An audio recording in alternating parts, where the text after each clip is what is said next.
خود پھر ججز کے اوپر کیوں لاگو اپنے اوپر نہیں کرتے اس کلیہ کو کہ اگر کوئی دباؤ ہوتا ہے تو یا تو وہ بینچز سے الگ ہو جائیں یا پھر واضح طور کے اوپر اس قسم کا بتا دیں کہ ٹھیک ہے کہ وہ انصاف نہیں کر سکتا؟ آپ کا سوال بہت اچھا ہے. اس سوال کا جواب یہ ہے کہ آپ نے دیکھا ہوگا کہ وقتاً فوقتاً آنریبل سپریم کورٹ ہو یا ہائی کورٹ کے جیسا صاحبان ہو، جو کچھ اپنے آبزرویشن میں کہتے ہیں جب وہ فائنل ججمنٹ دیتے ہیں تو وہ چیزیں بعض اوقات نہیں ملتی. اب سوال یہ پیدا ہوتا ہے کہ آبزرویشن ایک سیٹل لا ہے کہ جج صاحبان بولتے نہیں ہیں بلکہ ان کا ججمنٹ بولتا ہے، اور یہ ایک مشہور چیز ہے کہ جج صاحبان کو بجائے بولنے کے آپ ان کو ججمنٹ دینا چاہیے. اب آپ نے دیکھا ہوگا کہ جیسے فیض عیسیٰ صاحب کا کیس مثلا فیض آباد دھرنے کا ہو تو انہوں نے جو کچھ کہنا تھا اپنے ججمنٹ کے اندر کا. بعض لوگ کمپیئر کرتے ہیں شوکت صدیقی صاحب کا کہ جیسے فیض عیسیٰ کے ساتھ تو آپ سارے ہیں، اور شوکت صدیقی صاحب نے جو کہا تھا تو انہوں نے بھی تو سچ بولا تھا. تو شوکت صدیقی صاحب نے جو باتیں بات کے اندر بولی وہی اپنے ججمنٹ کے اندر بول لیتے، ہم وہ پوزیشن ڈیفرنٹ ہو جاتی ہے اور ہم ان کا ساتھ بھی دیتے ہیں. آپ دیکھ لیں کہ بعض ججمنٹ کے حوالے سے جس طرح پاناما کیس میں آپ نے ایک وزیر اعظم کو سزا نہیں دی بلکہ اقامہ کے گراؤنڈ پہ دی. کیس سارا تھا جو اقامہ کا، لیکن آپ نے ایک ڈفرینٹ ایشو پہ جا کر ان کو سزا دی اور ڈسکوالیفائی کر دیا. اچھا، آپ کہہ رہے ہیں کہ ججز بولتے نہیں ہیں ریمارکس کے اندر اور فیصلوں کے اندر ان کی الفاظ ہی نہیں، لیکن وہ جو پھر یہ بھی تو ہے نا، دیکھیں کہ ایک نواز شریف سابق وزیر اعظم کو نااہل قرار دے دیا گیا اور پھر وہ جو نظم لکھ دی گئی گاڈ فادر، تو وہ بھی یہ بھی تو ایک مسئلہ ہے نا کہ اگر ججز بولیں گے ججمنٹ کے اندر بھی تو وہ کس حد تک رہے گی ان کے اندر الفاظ کا چناؤ. تو یہ بھی تو قابل تنقید آ رہی چیز ہے کہ الفاظ کیا ہوں گے. دیکھیں اقامہ کے گراؤنڈ میں جب کیس سپریم کورٹ میں گیا، 5 جج صاحبان میں سے جب فائنل ججمنٹ آیا اسپیشلی نیب کے کیس میں، تو 2 جج صاحبان نے اپنے فائنل فائنڈنگ دے کر میاں نواز شریف کو ڈکلیئر کر دیا کہ نہیں وہ کرپشن میں انوالو ہے. 3 نے ان سے ایگری نہیں کیا، اور اس کے بعد جب 3 نے جے آئی ٹی بنائی اور سپریم کورٹ میں کیس چلا تو سپریم کورٹ میں 3 جج صاحبان نے جے آئی ٹی کی رپورٹ کی روشنی میں کیس چلایا. لیکن بعد میں جب ججمنٹ آیا تو ججمنٹ کے اندر ان 2 جج صاحبان نے بھی سائن کیے جو آلریڈی پہ وہ ججمنٹ کا فیصلہ دے چکے تھے. میرا اپنا ذاتی اپنا موقف یہ ہے کہ جب سپریم کورٹ کے ججمنٹ دے دے تو وہ پبلک پراپرٹی بن جاتا ہے، اس پہ اظہار خیال کرنا ہمارا حق ہے. اگر کوئی کیس پینڈنگ ہے تو پھر وہ میٹر سب جوڈس ہوتا ہے، پھر رائٹ ہمارا نہیں بنتا، لیکن ججمنٹ آنے کے بعد یہ بنتا ہے.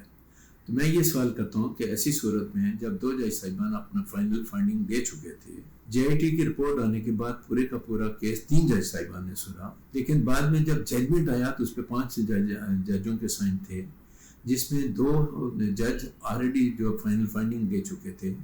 انہوں نے کون سے قانون اور آئین کے مطابق ججمنٹ پہ سائن کیے تھے. میرے نزدیک وہ غلط تھا، نہیں ہونا چاہیے تھا. اور سپریم کورٹ لیول میں 184(3) میں جہاں تک کسی کو ڈسکوالیفائی کرنے کا تعلق ہے، میرا شروع سے موقف یہ ہے کہ supreme court is the final authority, final court. اس میں کسی بھی فرد کو، پاکستانی شہری کو 184(3) میں کوئی فائنل ججمنٹ دے کے ڈسکوالیفائی نہیں کیا جانا چاہیے. اور 184(3) میں کیونکہ رائٹ آف اپیل نہیں ہے تو ہمارا اس زمانے میں یہ کہنا تھا کہ 184(3) کو سیوٹیبلٹی امینڈ کریں، اور امینڈ کرنے کے بعد یہ طے کریں کہ اگر سپوز آنریبل سپریم کورٹ کوئی ججمنٹ دیتا ہے 184(3) میں، that is right of appeal ہونا چاہیے، اور پھر وہ زیادہ ججز بیٹھ کے اس کو سنیں. پولیٹیکل کیس میں ارشد ملک کی ویڈیو کے آپ لے لیں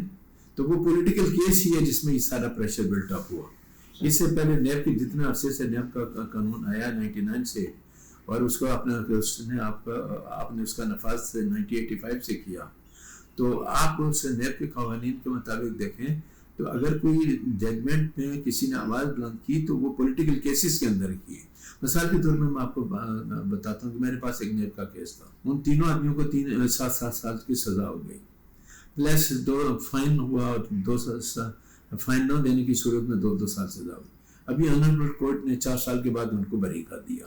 پھر وہ بات آتی ہے کہ وہ جو 4 سال کا پیریڈ گزرا وہ کہاں گزرا. لوگوں کو بولنے کا حق بنتا ہے کہ میں دیکھیں بعد میں ہائی کورٹ سے بری ہو گیا، میرے ساتھ انصاف نہیں ہوا. تو میں یہ سمجھتا ہوں کہ فیصلہ کرنے سے پہلے جو کچھ آپ اوپن کورٹ میں، یہ میں پھر جوڈیشری کی بات کرتا ہوں، جو کچھ آپ کہتے ہیں، چونکہ کوشچن آنسر آبزرویشن بہت زیادہ آتے ہیں، لیکن فائنل ججمنٹ جب آتا ہے تو اس میں وہ آبزرویشن نہیں آتے. جس طرح جیسے فیض عیسیٰ کا کیس ہے، میں اوپنلی یہ بات کہتا ہوں کہ جسٹس فیض عیسیٰ کا جو ریفرنس تھا جب اس کو کاش کیا گیا، ختم کیا گیا، تو اس میں جو بعد میں 7 جج صاحبان نے اس کو FBR میں بھیجا، میرا کہنا یہ تھا کہ FBR میں بھیجنے کی اس کی ضرورت نہیں تھی. جب آپ اس نتیجے پہ پہنچ کے کہ ریفرنس ہی غلط فائل ہوا، آپ نے اس کو کر دیا، تو فردر آپ کو ڈیٹیل میں جانے کی ضرورت نہیں تھی. اور یہی وجہ ہے کہ اس سمے آپ نے کہا FBR میں اس کا الٹیمیٹ رزلٹ یہ نکلا کہ FBR کے چکر جو ہے جیسے فیض عیسیٰ کی وائف نے لگائے، اور وقتاً فوقتاً جب وہ جاتی تھی آتی تھی، اور جس طرح الیکٹرانک میڈیا ان کو دیکھاتا تھا تو بڑا افسوس ہوتا تھا کہ ایک خاتون جو ہے. تو مطلب یہ میڈیا ٹرائل اور ایک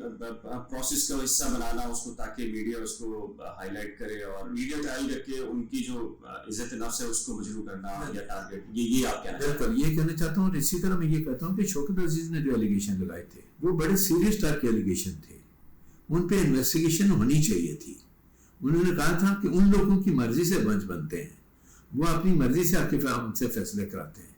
تو یہ سیریس ٹائپ کے ایلیگیشن تھے. لیکن آصف سعید کھوسہ صاحب جب چیف جسٹس پاکستان کے بنے تو ان سے بڑی امیدیں تھیں کہ وہ کرمنل سسٹم کو ٹھیک کریں گے، ان سے یہ توقع کی جا رہی تھی کہ عدلیہ کا کھویا ہوا مقام تو وہ واپس آئے گا. لیکن وہ ہم نے دیکھا کہ عام کیسز کے اندر تو ان کے ججمنٹس بہت اچھے بھی آئے اور بہت تیزی کے ساتھ بھی آئے، لیکن آخر میں آپ جیسا کہ آپ نے خود کہہ دیا کہ 3 دن تک وہ خود یہ کہتے رہے کہ جی آئین اور قانون میں کہیں نہیں ہے کہ ایکسٹینشن ہو سکتی ہے، پھر اس کے بعد دے دیا انہوں نے. تو ظاہر ہے کہ جب کمپرومائز اوپر سے ہوگا تو نیچے تو اس کے اثرات آئیں گے نا. آپ نے جو ذکر کیا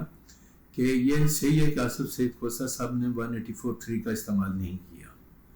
اور چیف جسٹس بننے کے بعد انہوں نے کوشش اس بات کی کہ 184(3) کے تحت کسی کے خلاف کوئی زیادہ کارروائی نہ ہو.